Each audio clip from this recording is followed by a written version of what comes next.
बोलो सतगुरुदेव की जय हो।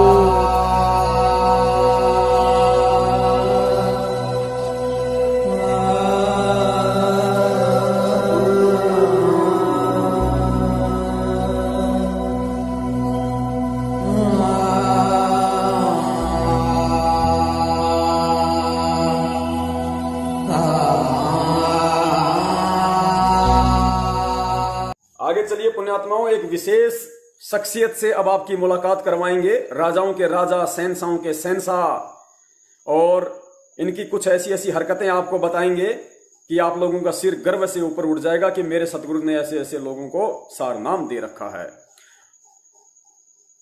गांधरा, रोहतक, हरियाणा से बसंत सैनी सारनामी, वो बसंत सैनी सारनामी पुण्यात्माओं, आज इनकी धोती धोनी पड़ेगी। जो कहता है मुझे सारनाम मिला हुआ है।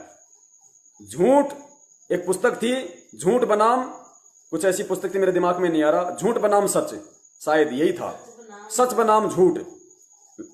जजों के ऊपर एक पुस्तक लिखी थी, उसका लेखक है ये, उसका लेखक, सच बनाम झूठ पुस्तक का 2008 या 2009 की घटना है। भगत जी साक्षी हैं इस बात के, सबको पता है, ऐसी नहीं है कि किसी को पता नहीं है। बसंत सैनी जी का सबको पता है। सार नाम लेने के बाद 2008 या 9 की घटना, बरवाला में एक भगत था जो आश्रम में सेवा करता था। बरवाला में मकान लेके रहता था किराए पे अपनी भगतमती के साथ। ये नालायक गुरुजी की सफारी गाड़ी लेके उस भगतमती के पास जाता था और इसने अपने शारीरिक संबंध बना रखे थे। गुरुजी अंतर्यामी थे। परमात्मा ने कहा, रे वो बसंत सैनी कहाँ गया भाई? बोले गुरुजी अभी अभी स्कॉर्पियो वो सफारी लेके गया है। बोले उसका पीछा करो।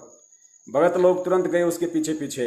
भाई साहब का तो वही काम, नंगा उठाया वहां से, जबरदस्त इसकी देह तोड़ी भक्तों ने, जबरदस्त तरीके से नंगा उठा के गुरुजी के पास लाके पटका।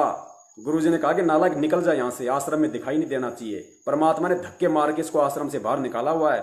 वो बसंत सैनी जो आज रोहतक के सिंहपुरा में आदरणीय गरीबदास जी महाराज जी के पाठ प्रकाश पे उस पवित्र सदग्रंथ को अपने गंदे हाथों से हाथ लगाकर अपनी गंदी जीवा से जिसका पाठ कर रहा है, और संगत सोच रही है कि हमें पाठ प्रसाद का लाभ मिलेगा, हमें पाठ प्रकाश का लाभ मिलेगा। पुण्यात्माओं, तुम सब नरक में जाने की तैयारी कर रहे हो। सुनिए इस मनवस व्यक्ति की वीडियो। महेंद्र का गुलाम, महेंद्र का एजेंट। गुरुदेव ने कभी बताया कि मेरे बाद में मेरा भाई नामदान देगा? गुरुदेव ने कितनी बार सत्संगों में बताया, चाहे पुराने से पुराना सत्संग देख लो, चाहे नए से नए सत्संग देख लो। गुरुदेव ने कहा कि ये दास अंतिम सतगुरु है। जब तक शरीर में हूं मैं गुरु हूं, मेरे बाद कोई गुरु नहीं होगा। ये नामदान देने का अधिकार शरीर में कोई नहीं होगा। जब तक मैं हूं, जब तक मैं हूं, मेरे बाद में खाली टीवी से नाम दिया जाएगा, डीवीडी से, यानी मेरे नूरी शरीर से नाम दिया जाएगा। 2018 की घटना है। मध्य प्रदेश में समागम था, दास जाने वाला था। ये गुंडे पहले पहुंच गए, दास नहीं गया। वहां पे ये पहुंच गए सारे गुंडे। दास जाता तो वहां भी झगड़ा होता, दास की पिटाई होती, इसलिए दास नहीं गया। वहां मीटिंग कर रहे हैं बैठ के। परमात्मा ने एक बच्चे से इसका वीडियो बनवा दिया। उस वीडियो में क्या कह रहा है पुण्यात्माओं? ये बसंत सैनी अपने आका, अपने सरदार के लिए, महेंद्र के लिए, कि गुरुजी ने तो 2006 में महेंद्र को नाम तक देने का आदेश दे दिया था। तो पुण्यात्मा, हमारा परमात्मा क्या दोगला है, क्या झूठा है? जो एक तरफ तो सत्संगों में कह रहे हैं कि मेरे बाद कोई गुरु नहीं होगा, कोई आदेश नहीं दे सकता, ना कबीर साहब ने किसी को गुरु बनाया, और मेरे बाद केवल डीवीडी से नाम दिया जाएगा।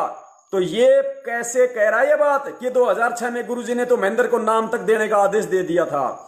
अगर नाम तक देने का आदेश दे दिया तो महेंद्र ने आदेश की पालना क्यों नहीं करी भाई? वो तो गुरु गद्दार है, गुरुद्रोही है जो अपने गुरु के आदेश की पालना नहीं करता। पुण्याओ, ये पूरा संगठन, ये आतंकवादी संगठन है, ये काल भगवान की तरफ से भक्तों का सत्यानाश करवाने के लिए।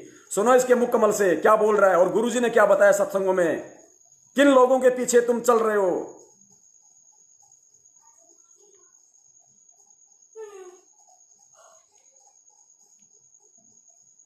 तो हम, परमात्मा ने हमारे को अपना काम दे रखा है। अगर और कोई सेवा मर्यादा में करनी, वो लोगों के बहकावे में ना आकर के अपना काम इतना करते नहीं कि अपना भक्ति तो कर लें नियम में रह के। उसका नियम टूट गया तो खत्म हो गए। बिल्कुल सही बात। तो गुरुजी ने मोहनलाल जी के लिए, महेंद्र भगत जी के लिए स्पेशल लेटर लिखा था। भाई के भगत जी मैं यहाँ से जो आदेश दूं, वो आदेश भगत जी देखें, अगर वो कैसे एप्लीकेबल हो सकते हैं वो अपने अनुसार कर लें। बिल्कुल सही बात। क्योंकि मैं तो जेल से लिख के दे रहा हूँ, ये मालिक का खेल है। फिर मैं जो आदेश देता हूँ वो बाहर कैसे एप्लीकेबल करने हैं वो भगत जी देखे, उसमें वो चेंजमेंट कर सकते हैं। अंदर भगत जी चेंजमेंट कर सकते हैं, उनमें अपने अनुसार कर सकते हैं। जब 2006 में नाम देने तक का आदेश दे दिया था, और अब ये लिख दिया कि भी जैसा करना चाहे कर सकते हैं, तो हम उनको गलत कैसे कर रहे हैं। और गुरु जी ने कहा एक लटात पीछे जब महेंद्र भगत जी के बारे में जो गलत सोचता है, पता नहीं कौन से नरक में जाएगा। यहाँ तक लिखा था गुरु जी ने। पुणात्माओं, ये था पूरा षड्यंत्र। ये है राष्ट्रीय समाज सेवा समिति, नवीन के विचार, विष्णु के विचार, संजीव हुड्डा, देशराज, बसंत सैनी, ये बलवान जाखड़, रामकुमार ढाका, रामनिया सावला, संदीप, डॉक्टर गुड़गांव वाला, गुरुजी का परिवार, गुरुजी का लड़का, गुरुजी का जवाई, सब एक ही आतंकवादी ग्रुप था। सबके एक ही विचार थे कि गुरुजी को अंदर ठोक दिया, अंदर रहने दो, बाहर आना नहीं, क्योंकि इन्होंने गुरु को मानुस जाना कि वो डबल उम्र कैद हो गई, बाहर तो आने से रहे। अब महेंद्र को एक नए गुरु के रूप में विकसित कर दो, महेंद्र को गद्दी पे बैठा दो और महेंद्र की आड़ में धर्म को धंधा बना दो। संगत है मूर्ख और धर्म का व्यापार शुरू कर दो। और फिर जब परमात्मा ने हम जैसे नीचों को खड़ा किया संगत में सच्चाई बताने के लिए, तो इनका ये सपना तो हट गया कि महेंद्र तो गुरु नहीं बन सकता। चलो अब नाम दान केंद्रों की आड़ में, गुरु जी की डीवीडी के आड़ में भगत समाज को गुमराह करो, दान धर्म के नाम पे लूटो और डीवीडी को ही गुरु बना के खड़ा कर दो। और वो बिजनेस इन लोगों ने शुरू कर दिया। ये है पूरी राम कहानी इनकी।